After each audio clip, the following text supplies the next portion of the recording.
let's get started. Last week we discussed some of the pulse modulations, such as PAM and PWM and PPM, right?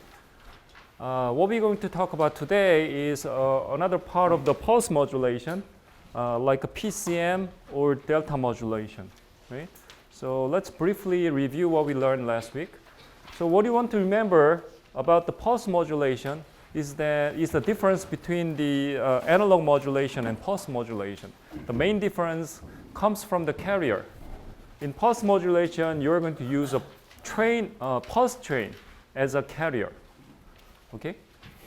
And in pulse amplitude modulation, it's like you multiply your signal with your pulse train, which is a carrier, right? So therefore, each pulse, right? Each one is the pulse train, which is carrier, and each pulse is multiplied with the original message. So therefore, if your original message goes up, of course your pulse also is increasing. It's getting bigger, right? So when you look at the pulse amplitude, now you can detect original message, right? This is what we call as envelope, which is a message, right?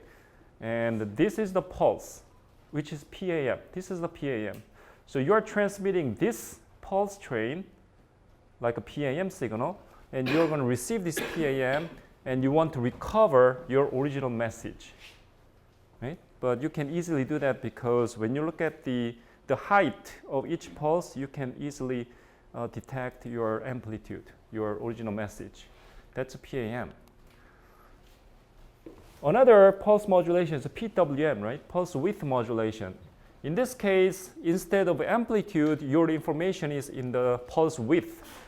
So depending on your message, original message, your pulse width is now changed. Sometimes it's getting fat, sometimes slim, right? But this is the original pulse, the pulse train, which is carrier, right? When you multiply this pulse train carrier into the message, just multiplication of these two, that's going to be PAM, right? But PWM is going to be like you always have the same height, right? The pulse height is always the same. The only difference is that if you have this is your original message goes up, your pulse is getting wider, goes down, pulse is getting narrower. So that's the pulse width modulation. We call that as a PWM, right? And this is the very common way of communicating between the microprocessor and the other peripherals, such as the motor control, driver, and all the other chips, right? So this is a common way between chip-to-chip communication. This is another one we call as a PPM, pulse position modulation. And you need to see the difference between this one and this one. This is original carrier, right? Carrier. And now this is a PPM signal. And what you can see is that the starting point is different, right? There's no pen here. Oh, original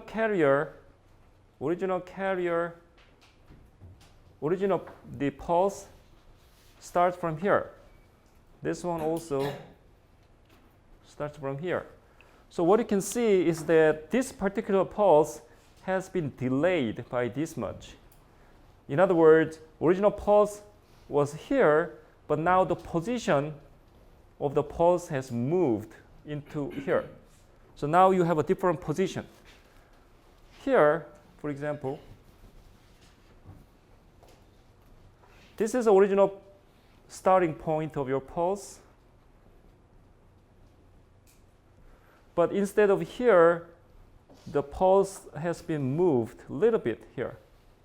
So in this case, your position was delayed by this much, but this case a little bit, because in this case the original message is getting a little bit high value, but this one is a little bit low value, right? So that's why you have a different delay or different position, but this delay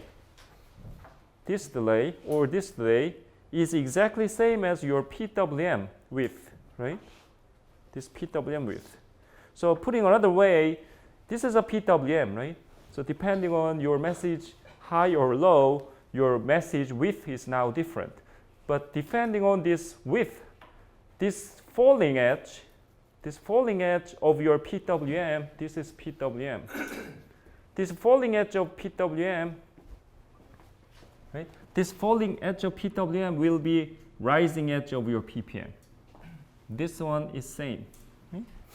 Same here. The falling edge of your PWM signal will be rising edge of your PPM. So when PWM goes down, that point your PPM goes up. Okay, that's why always this is same. Falling edge here, rising edge for the PPM. So that way your falling edge is different in PWM, right? Depending on the message. So sometimes your message goes up, your width is now wider, therefore falling edge goes somewhere here or here, right? Depending on that, based on that, your PPM position, rising edge position is decided. So that's the relationship between PWM and PPM. Okay, so the PPM, as you can see, is very closely related to the PWM. Think about, the PAM is very easy to make, right? It's very easy to do it. You can just simply multiplication of these two. How do you make this? That's probably on the textbook, but in this case, how you can make it is you're going to make some triangular shape on top of your original pulse train, and then depending on your message, let's say your message goes up, then you're going to cut somewhere here. In that way, you are going to make a different width. But after you get this PWM, how do you make PPM? So this is how you make a PPM. So in order to make a PPM, you first need to make a PWM and then go to PPM. Like this way. The falling edge here is the rising edge of PPM. Okay?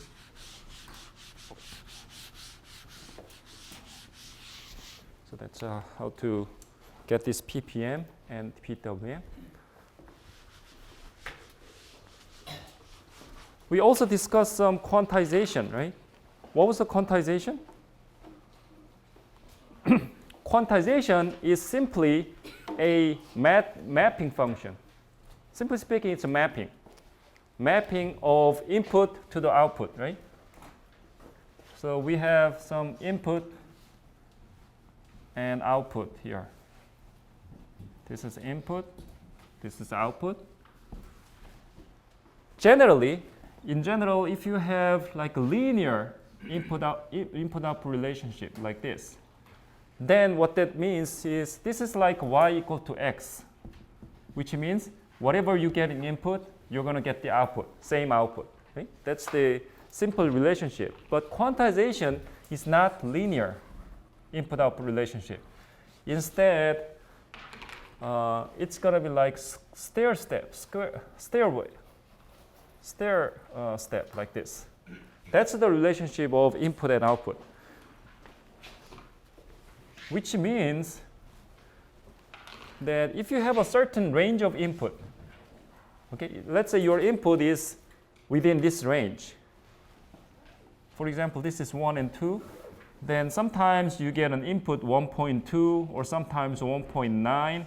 It doesn't matter. Your output will be always the same. Within a certain range of input, output is constant. Right? 1.9 or 1.99, still the output, let's say, is 2. But suddenly, a little bit of change, let's say 2.01, it's like only 0.02 difference. But once you have a little bit difference and beyond this border, then you're going to get a suddenly jump. The output is suddenly jump to 3.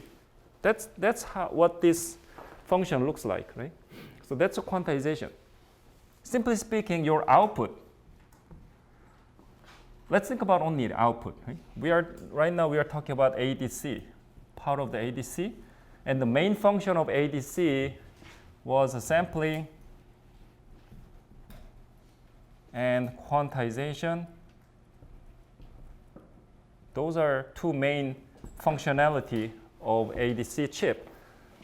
You get an input signal, which is analog, right? And you're going to get the output signal, which is digital signal. So that's why we call this A to Z, AD converter, right? Input, analog input, digital output. And the main functionality of this is these two. And we're talking about quantization here. Your output will be always one of these values.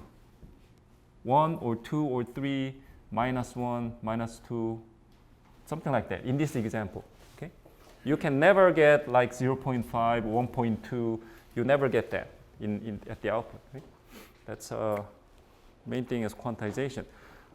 So given that, when you look at this simple equation, what that means is your input, true input, may be between this range, like 1 and 2, like between 1 and 2, like m sub k minus 1. Maybe your input is between these two, and we have many k, and L is number of steps. How many steps do we have? In this case, maybe 1 step, 2 step, 3 step, 4, 5, something like this, right? The number of steps, that's L. And that's why we have a k, different range, different level. In that case, the output is going to be always, if your input, true input is between this range, input range, your output is going to be always fixed as a constant. That's what quantizer is supposed to do. And we can simply call as a GM, but that's a function. What function is this? This function, stair step function. So we can just simply write it as a GM. M is input, V as output.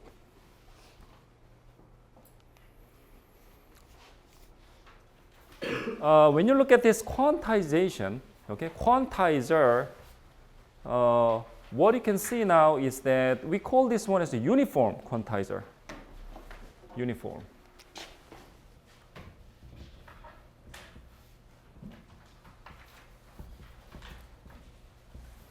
Why we call this a uniform is because that this stair step for each one is exactly same, identical, right? This one, the size is exactly same. That's why we basically say it is uniform. Now maybe you want to ask a question, what is the range? Do we have this stair infinite? Like infinite or infinite? Of course not, right? We're talking about hardware. Of course, hardware has some limitation. We cannot make this infinite. We're going to have a certain fixed number of stairs. So how many stairs do we have? In this case, L. L stairs. That's why we have range L. Okay? We have L range. So number of steps is L. Now the question is, we have a range. The smallest input we can have. This is the largest input. So what is the range between the smallest value we can have or largest value we can have? What I'm talking about here is input side, right? So we are talking about chip. We are getting analog input, like some analog input. What is the smallest value or what is the largest value in this signal, in this chip, right? That's what I'm talking about. The smallest value will be somewhere here. The largest one should be somewhere here. Now the question is, that's our design. We're going to decide, because of L, the number of stairs will be decided. We're going to decide how many steps we want to have. So now let's say we have, let's say we design 8-bit ADC. In this case, L is going to be 256. So we have a 256 stairs. But this 256 stairs doesn't necessarily mean that this is going to be like -5 or 5. The actual range, actual input and output voltage range will be decided. It is nothing to do with number of steps. This is one tricky thing. Sometimes we are talking about 256 level in this ADC, but if we want, we can make this input range, the total range, between -1 volt or 1 volt. Or sometimes later, if we want, we can make -10 to 10. We decide it. We decide this range, okay? But now, let's say, as an example, let's say we decided that, okay, input, we are going to get input as -2 volt up to 2 volt. Okay, we decided that. If we decided these range of input, now this total range is 4 volt. We have a 256 range, the steps, right? Then now you can easily calculate what is the voltage for each step, right? You can simply, the total range is 4 volt, but we have a 256 steps. So you can do division. Now we can simply find out what is the range, voltage, input voltage range for each step. Now we can easily calculate. But my question here is, let's say this is our design. We designed our ADC based on 8-bit, and we also design our system to receive -2 up to 2 volts. That's our design. But something happened. Okay, something unexpected thing happened, and suddenly 3 volts signal comes into this ADC. Now what happened?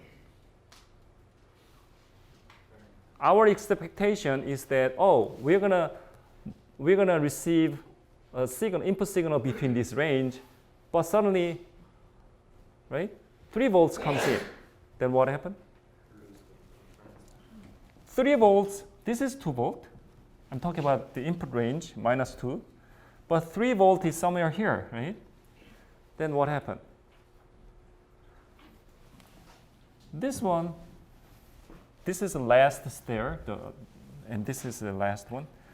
When 3 volts comes in, then it will be saturated, which means 3 volts will be cut, same as a 2 volt.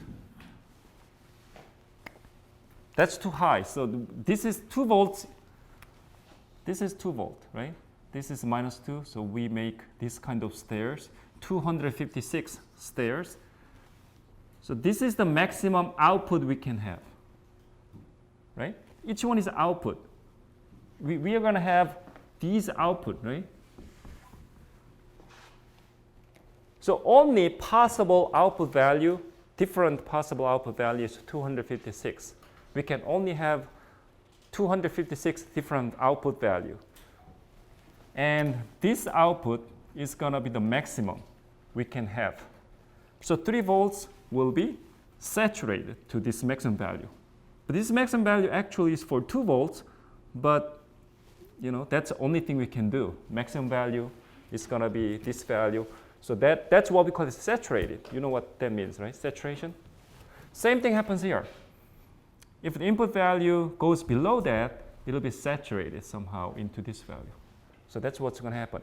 In that case, let's say 3 volts comes in, but it'll be saturated to this value, the maximum value we can have. Then what that means is we lost information. The original information is 3 volts, but we cannot represent 3 volts. So therefore, it is saturated.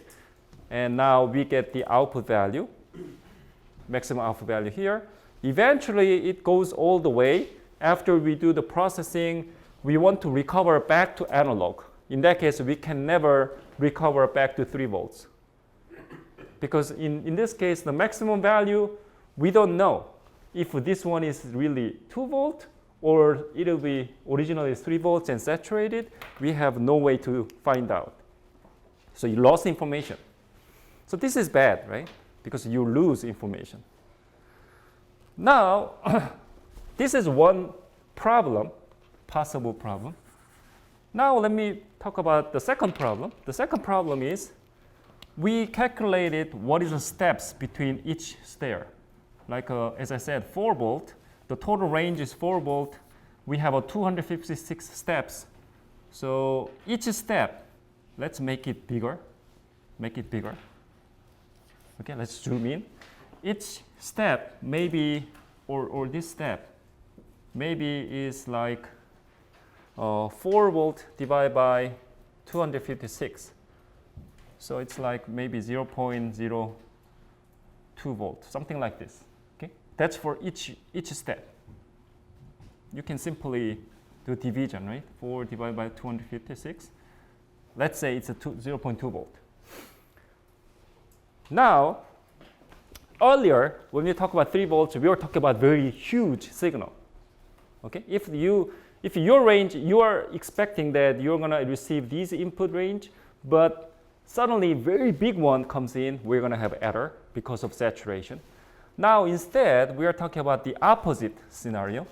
Let's say we are getting very, very small signal. In this case, very small, like almost zero. Let's say we are getting so small, and this variation, let's make it bigger. This maximum minimum range, let's say, is a 0.01 volt. So you have a so small ripple, so small variation. Okay, in that case, if we have such a signal, right? Let's say this, if the signal variation is only 0.01 volt, then in this case, this is input, right? So in this case, it's like this, somewhere like this, right? The one step will cover 0.02 volt, but input range is so small, so it comes inside this in even one step. Do you see what I'm saying? Think about the example. Let's say your input signal now is so small, so the maximum value is like 1.15,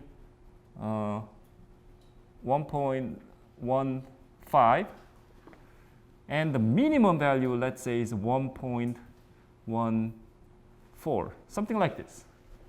Almost constant. Little bit. In that case, this kind of input probably falls into one step.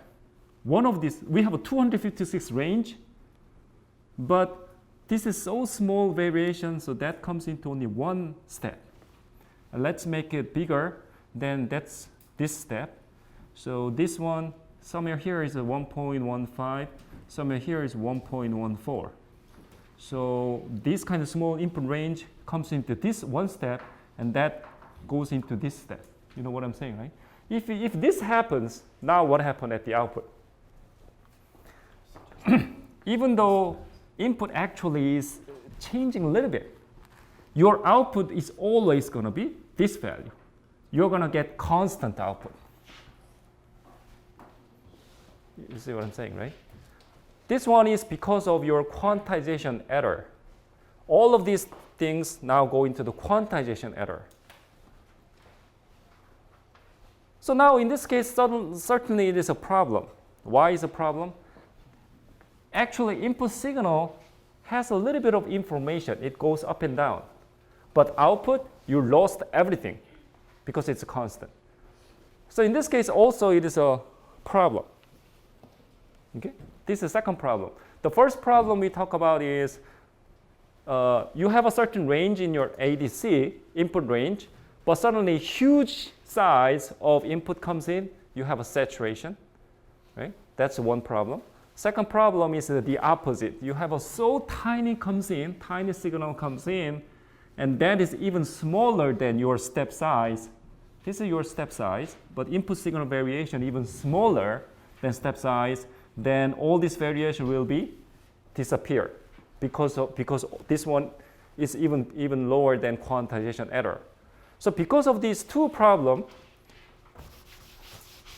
okay, we have these two problems. Now let me mix these together. Let's say, now let's think about this kind of signal. Putting this together, now let's say we have another example, example 3. Again, in our ADC, we are thinking that the input range is going to be, again, -2 to 2 volts. That's our expectation about input signal range. And also, we have a 256 steps. And this is our quantizer. Now, at some point, we have a certain input, and this input is very special input, and that input looks like this. Input is like most of the time, let's say maybe 95 or 90% of the time, the signal is so small, very, very small. It's almost constant, like a 0.01 variation. And the other 10% of the time, it's getting like bigger, really big. And again, very small. And suddenly, and sometimes 10% of the time, it's getting so big. This kind of signal have two different problems together. This is the first problem we discussed, right? So big signal comes in, so saturation happens.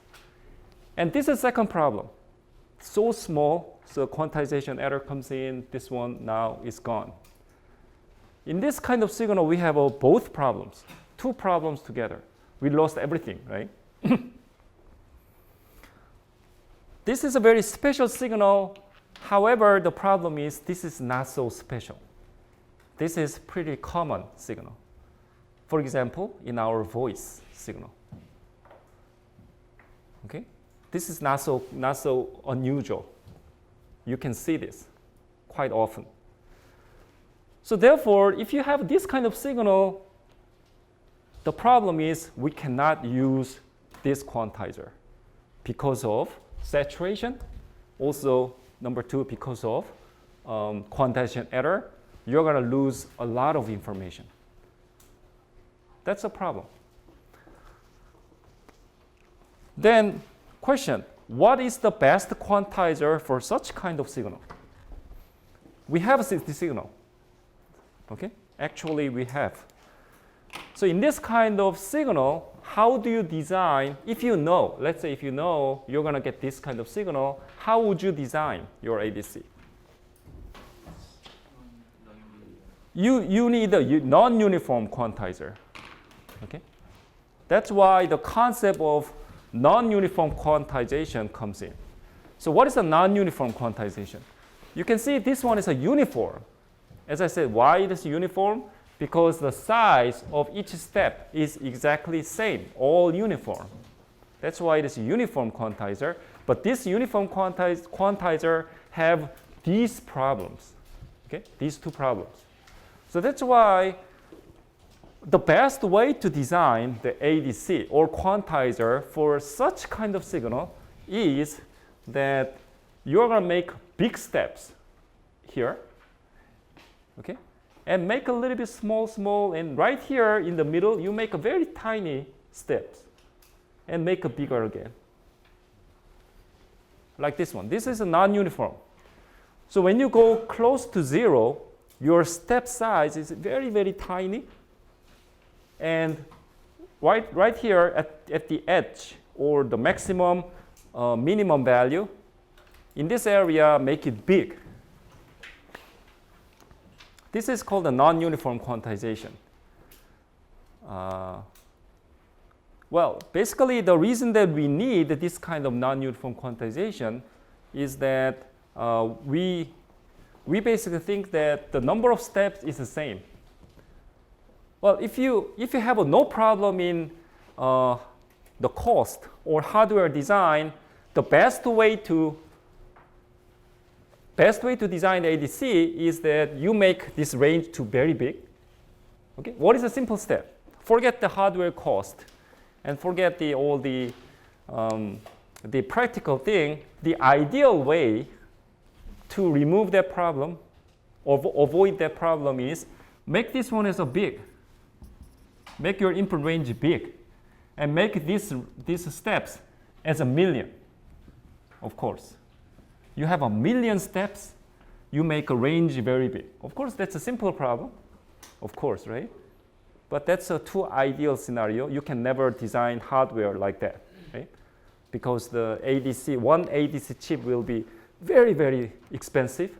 So you can never design it that way. So the idea here is that this step size, or L, how many steps we have, we make it as a constant. That's a requirement. If you increase the number of steps, it's going to be expensive. So make this one as a fixed. So we only have a 256 steps. So given that, how can you design ADC to avoid this problem? The simple solution is make a non-uniform. The red one, we still have a 256 steps. The difference is that here the step size is big, here step size is small.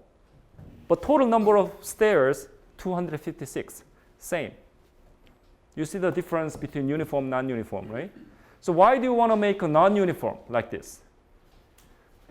Because here, most of the time, 90% of the time, your signal is very, very tiny. Like, as I said earlier, the maximum, minimum, the difference is only 0.01 volt. Okay? In order to decode, in order to recover this signal, you need to make your step size to be very small. If your step size is big and you get this signal, you lost everything, right? So make it step size very small.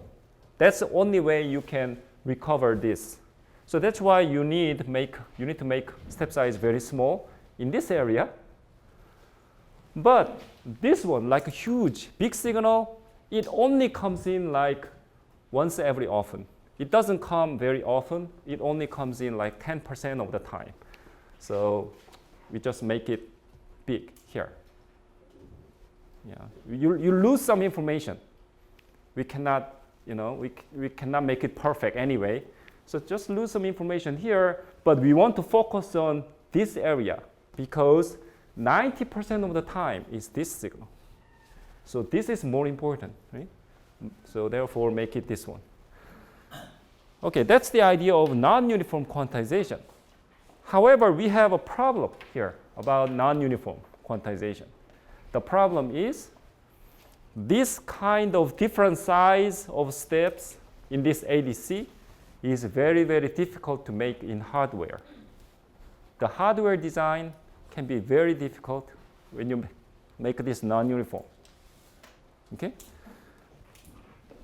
This is ideal, in theory, but in hardware, very difficult to make. So therefore, in hardware design, we need to make a uniform. We have to go back to uniform because that's the only thing we can make in hardware. But we need a non-uniform. So how can you do it? We need a non-uniform, but we cannot make it in hardware. So that's why we need this solution, PCM. Okay, this is why. So what this PCM does is that PCM is a coding. It's like a coding. You see code, right? You see code. It's a pulse modulation. It's a pulse code modulation. What they do is that they put a inside here, or maybe just before the ADC, they do the PCM. Or they put some coding somewhere here.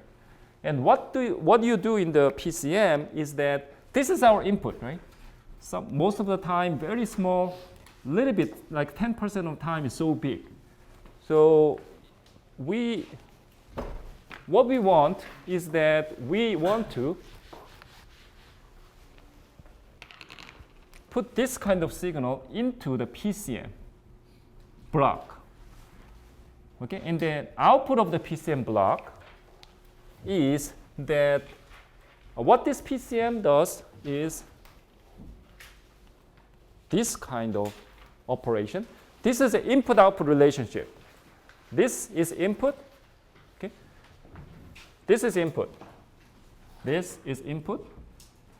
This is output. Let's say if you have this input and this output, if you have a linear input-output, that basically means it's like y equal to x, right? Whatever you get input, you get the same output, right? But if you have a log-like function, let's say we get this input output. In that case, what happened? If your input is like very small, like 0 to 0.2, now it's going to be like the output. This is again mapping function. You have some input which is mapped into a certain output. If your input is very small, based on this mapping function, your output is going to be like 0.4 or 0.5. So it's getting bigger. Your input is 0 to 0.2. Okay, very small input, but that's going to be bigger in this mapping function. Like it's like a multiply by 4, right? It's getting 4 times bigger or 3 times bigger. But if your input is like a pretty big, 0.8 to 1, your output is going to be like 0.9. So it's a little bit bigger. So in this case, it's really big, much bigger. In this case, when input is big, already big, your output is going to be a little bit bigger. So that's this log function, right? Once you have this mapping function, this is a PCM. Once you use this mapping function, what happens is this is our original input. And your input is very small, in this case, very, very small. And based on this mapping function, if your input is very small, your output is like 3 or 4 times bigger. So in this kind of signal, it's getting pretty big, like this. And when your input is already big, then it's a little bit bigger. It's almost same. So therefore, this one looks almost the same.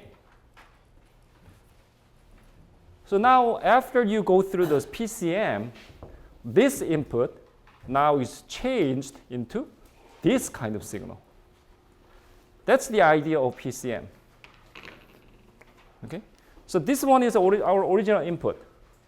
And we put this input into the PCM block. PCM is simply input-output mapping. As I said, input and output mapping function. That's it. Okay? That's PCM. Once you put this mapping, now your output is going to be like this. And when you look at this output of PCM, what you can see is that very tiny one is now getting pretty big. And already big, it's almost the same. Now what do you want to do? We can put this one into original uniform quantizer. Okay, that's the idea. This one now put that into uniform quantizer. But still, we don't have this problem, the problem number 2. What was the problem number 2? The input signal is so tiny, so it becomes all constant. You lost everything because of quantization error. We can avoid that problem because we already make this input to be pretty large, right? So earlier, the difference between maximum and minimum in this range is 0.01 volt. But because of that, once you change the PCM, once you change it through the PCM, the range becomes like a 0.1, something like this. Just an example. Okay. Once you change that, we can use a uniform. Okay, does it make sense? And this one is simply a just coding. So we don't have to change anything. This ADC hardware, we still use uniform hardware, uniform quantization. But when you put this together,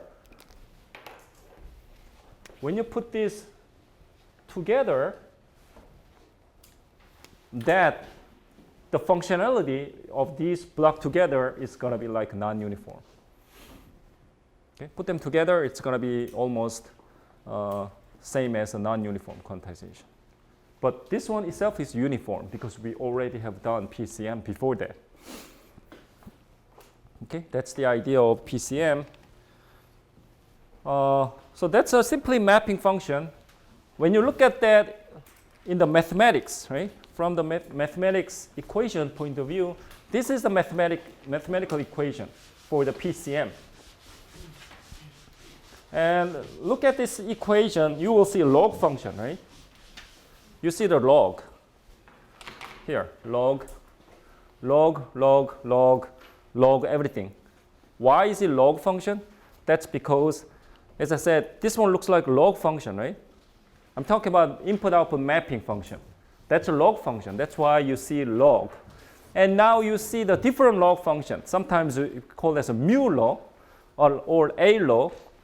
But difference between mu law and a law is that this is American standard. This is European standard.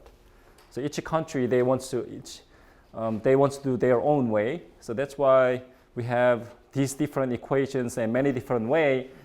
So you don't have to remember these equations, but what you want to remember is why this is a log function and what does the input-output look like and what does PCM do. Okay, that's what you want to remember. But simply speaking, why do we need a PCM? Because we have these problems, right? And we have many of these this kind of signal is pretty common. We cannot put this one into the uniform quantization because you lose many information, a lot of information. That's why we want to use a PCM and change the signal a little bit, and then use the uniform quantization. Okay. So this PCM is commonly used for voice control, voice coding. We call it as a vocoder, voice coder. It's a vocoder. So that kind of scheme, PCM is quite common. Okay. So let's move on. There's another pulse modulation called the delta modulation. The reason that we call this delta modulation is that delta, what is delta? Delta simply means the difference between one value into the next value. That's delta. So same here, same concept. So delta modulation is doing a modulation based on the difference between one sample value, difference between one sample and the next sample. Okay, that's the difference. So that's what you can see here. This is error component. This is the time. M is your message. Your message always goes up and down, right? We are doing sampling, and TS is sampling time. Each sample has a TS of sample duration, right? So N TS, meaning this is the time, exact time when you make an N sample, Nth sample. This is like N minus 1, which means that the previous sample. But this is what you sample for the Nth sample, N minus 1 sample. And that's the original message you have, original message. MQ is the quantized version of your message. And this error means the difference. So it's easier to look at the picture here. You see that this smooth curve, right? That's your original message. Smooth curve is the original message, M. Yeah, here, see M, M. This smooth curve is original M. That's M. That's your original message. Now what we want to do is we want to do modulation. Meaning that we're going to change this information into another type or digital way. This is analog, right? We are getting analog message input, and we're going to change that into the digital information. That's digital modulation, right? So we're going to modulate, digital modulation. So what you want to do is that when you get this input, we're going to do sampling. And in this case, sampling frequency is already decided. What is the sampling frequency? It's like 1 over TS, which is Fs. That's the sampling duration in this case. And in this particular picture, what is the TS? You can see here, right? This one, the pulse duration, that's TS. This pulse duration, like this. That's TS. Okay? So every TS, you're doing sampling. Every TS, right? That sampling frequency is already decided in this picture. Now then what you want to do is that, let's say you are making sampling here. Okay? When you make a sampling here, you are going to get some value. Maybe here, this value or that value. What's going to happen is now this input signal is keep going, keep coming. You're making next sample. When you make a next sample, now what you want to look at is what is the input, the original input value, and what is my quantized previous sample. You're going to compare these two. Simply speaking, let's say here is what you are getting this kind of input, and let's say you make a sampling here. Okay, when you make a sampling, let's say you get this value. This one is original input, and you sample here. After sample, you get this value. So that's and then after that you do quantization. So you get quantized value here at this point. Now you're going to make another sampling here. Okay, and the next sampling.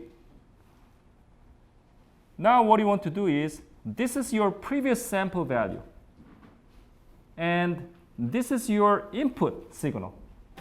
You're going to compare what is my previous value at the quantized output, what is my incoming signal analog input. You are comparing these two. And in this particular picture, now you see that incoming signal is larger than my previous value, right? Which means this is your incoming value because M is my original input. This is incoming value. This is my previous value, n-1 sample, previous value, but that's quantized value because once you do sampling, then you do quantization, right? So this is the incoming one, and this is my previous sample. So you make this one minus this. That's going to be E. And if the input signal is going up, then this E is going to be positive, plus. Okay? Because you are going up. As it goes, you are going up. So therefore, this one is the current sample. This one is a previous sample. And this is going up. So next sample minus the previous sample is going to be always positive. So this E is going to be positive. Okay? If the E can be always only positive or negative. Only two possible choices, right? Two possibility. E is going to be positive or negative. If the E is positive, now this E value goes inside the signum function. What is a signum function? This is called the signum function. Signum. What is a signum function? Let's make a signum function y equal to signum x. This function, let's make it visually.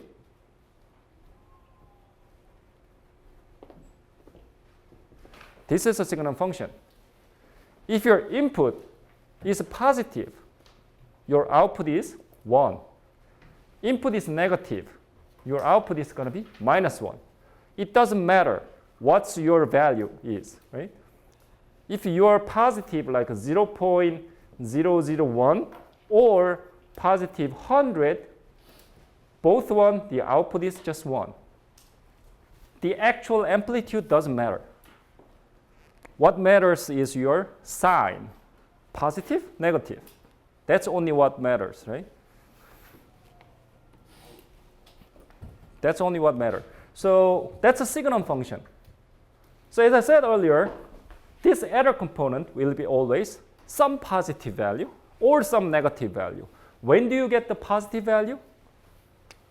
this one is bigger than this. Only that case you get a positive. What does that mean? That means now the signal is going up. Because this is a later time, right? Later time. And the opposite way, you're going to get negative value. It doesn't matter the amplitude. So positive or negative value comes in here. That inside the signal function, the output of the signal function will always 1 or minus 1. That's the output of your signal function. Okay? The output of the signal function will always plus 1 or minus 1. Okay? That's only the output.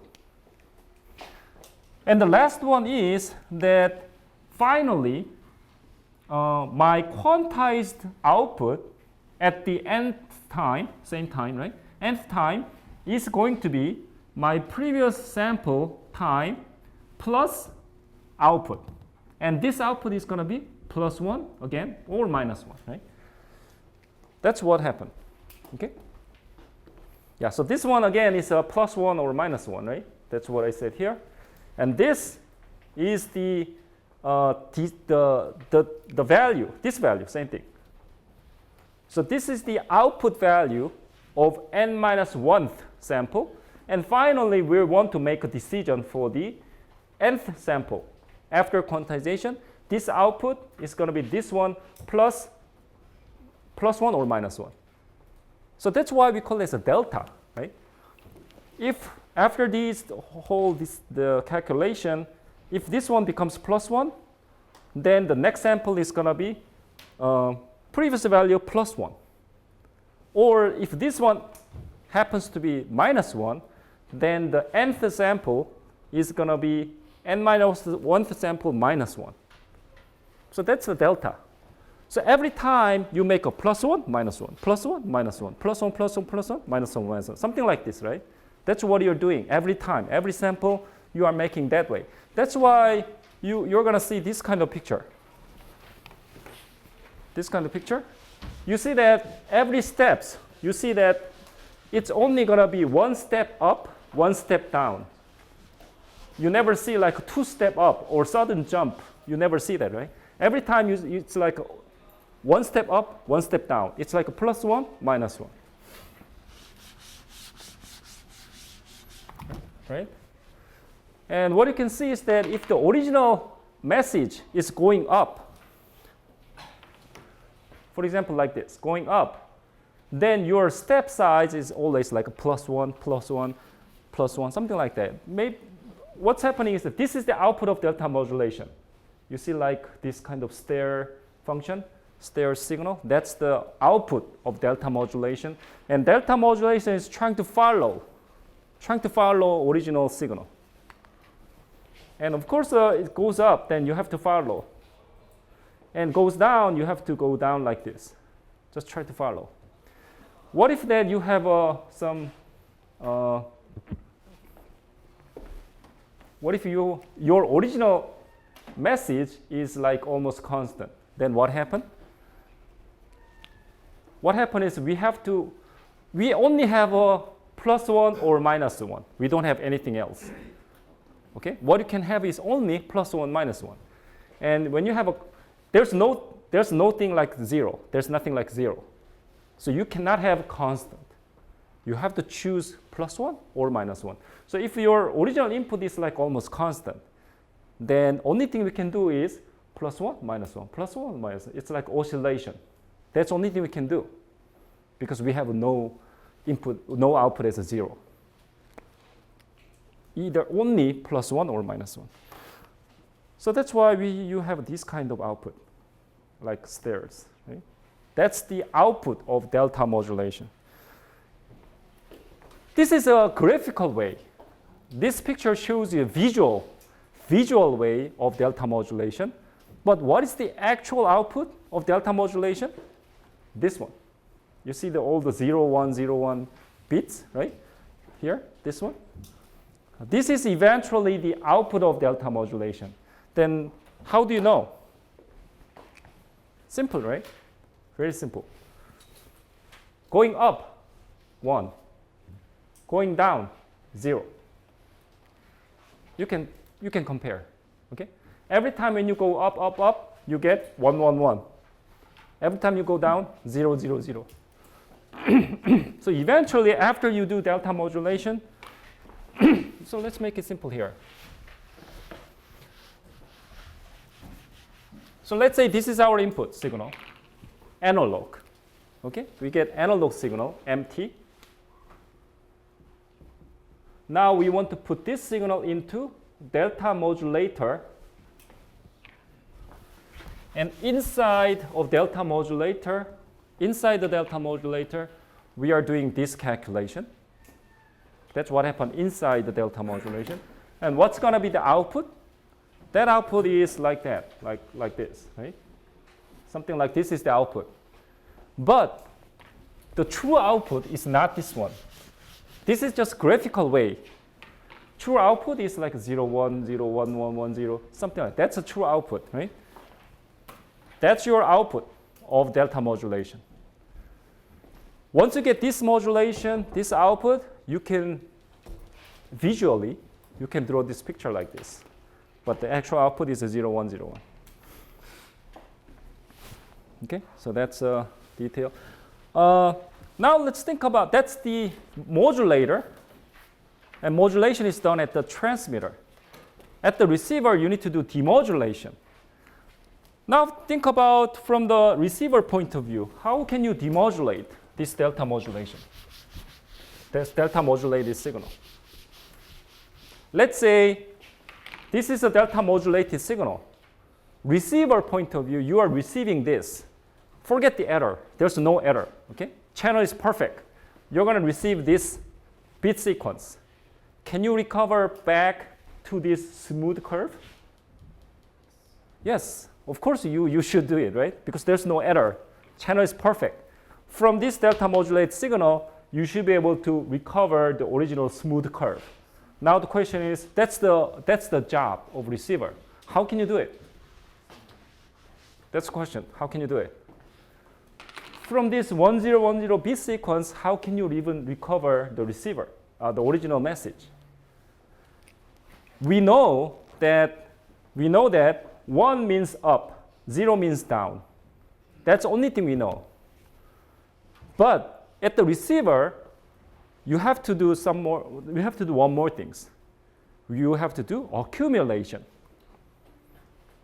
Meaning that you put the adding everything together, right? Why do you need that? That's because, let's draw this one. Let's say 1 means go up, 1 means again up, 0 means down. If you keep doing like this, you can never recover that original signal. What you need to do is you need to do accumulation. Let's say you get 1, and next one is on top of that. Next one is on top of that. Next 0 is on top of going down, right? So every time when you have something, the next 1 or 0 is on top of that. And adding, every time you have the adding. That's why it's like 1 and adding 1 on top of it. Adding, subtracting, something like this, right? That's why you need the accumulator at the receiver. Okay, every time you get 1 or 0, you are adding it. Okay, adding, accumulating. So what you need to do at the receiver is you have to have an accumulator at the receiver. You also need to have a comparator. Why do you need a comparator? What is a comparator? Comparator is a very simple hardware logic. You get some input signal, comparator here, and output, but you have a side information, which is threshold. So how to make it is, you get some input, you have an output. Output is going to be 0, 1 or minus 1, but threshold is another input. So threshold may be here or here. But if the threshold is here, this is your comparator. If the threshold is somewhere here, that's going to be like this, right? So you can change the threshold. So that's a comparator. Why do you need that? Maybe you can make this one as a 0. Threshold is a 0. In that case, it's going to be almost same as a signum function, right? Why do you need that? Simply speaking, let's say you have a wire. We are thinking about chip-to-chip communication. Here we have a microprocessor, we have a motor control, and in this line, let's say this guy, microprocessor, make a delta modulation and transmit. So we transmit only 0 or 1 every time, like 1, 1, 0, 0, something like this, right? And this guy has to recover 0 or 1. Now the problem is we have an error here. We have an error. So you transmit 0. Let's say, what is the 0? Maybe 0 volt. 0, 1 is a logic, digital logic, right? It's not voltage. It will be, again, change it to voltage. Let's say maybe 3 volts or 0 volt, just the example, right? Eventually, in order to transmit this one through the hardware, you have to change it, convert it to voltage. So it's like a 3 volt or 0 volt. Problem is, we have an error. So you transmitted 1 here, which means 3 volts. But when you receive it, maybe because of error, you receive 1.5 volts. Maybe, right? So let's say you receive 1.5 volts. Is it 0 or 1? We don't know. If we receive 3 volts, then, oh, it's 1. Okay? We can easily decide. But if you receive some other volt, then how do you decide? The simple way to do it is use the comparator. 0 volt, 3 volts. We set a certain threshold. Okay, maybe 1 volt. Something like this, right? And set a threshold. And if you receive some higher volt than the threshold, we just decide it as a 1, lower, 0. So that's why we need a comparator, right? Just to make it binary decision. 0 or 1, 0 or 1. So we need a comparator. We also need a quantizer because we need to make a step size. In delta modulation, who told you that we're going to make the step size or pulse is this height? Why not make it smaller? Or why not make it bigger? Who told you that? That needs to be decided. Okay, the actual height of the pulse needs to be decided. That's part of this quantizer. Okay, quantizer will decide what is the best size of the pulse. We also need accumulator, as I said, at the receiver. Right? So these are all the components of delta modulation. This delta modulation is actually pretty simple. As you see here, only a couple of equations, right? You can do everything, so that's pretty simple. Here, transmitter, receiver. If the transmitter, you also need a accumulator because you need to decide. You know, eventually you're going to decide encode it +1 or -1, but internally you need to know what we are doing. So we need the accumulator here. Receiver, you also need the accumulator, as I said earlier. Why do we need low pass filter at the receiver? Low pass filter. This is receiver. Let's think about it. We are going to get either +1 or 0, -1, like 1, 0, 1, 0 kind of thing, right? After the decoding, you are making like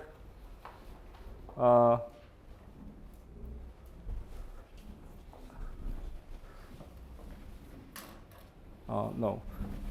Here, let's say you are getting 1 or 0. Let's say you are making +1 or -1 here after the decoder. Now inside the accumulator, what you are doing is we are putting +1 and accumulating, and next one is again +1, next one is -1, something like this, right? So we are getting this kind of output here. So eventually right here, we receive this pulse. We receive this. Okay, we receive like this kind of signal here. After that, we need low pass filter. And why do we need that? We need to make smooth signal. Eventually, what we want is this signal, right? Not this one. So low pass filter, as you know, is removing the high frequency component, right? We are making only, we want to make a smooth curve by cutting off the high frequency, so we make it smooth. So that's why we need a low pass filter. Every time you use a low pass filter, the output is going to be a smooth function. That's why we call this a smoothing filter, right? So that's why we need a low pass filter. Every time you use a low pass filter, that's what's going to happen, making smooth signal.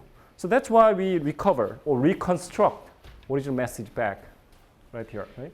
So just kind of remember the transmitter receiver structure. You know, pretty simple. Look at this, pretty simple, right?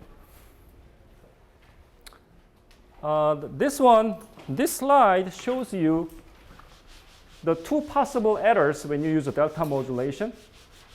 Let's say your original input signal, let's go back this signal. This is one example. Now then, let's say our original input signal goes up very quickly, like this.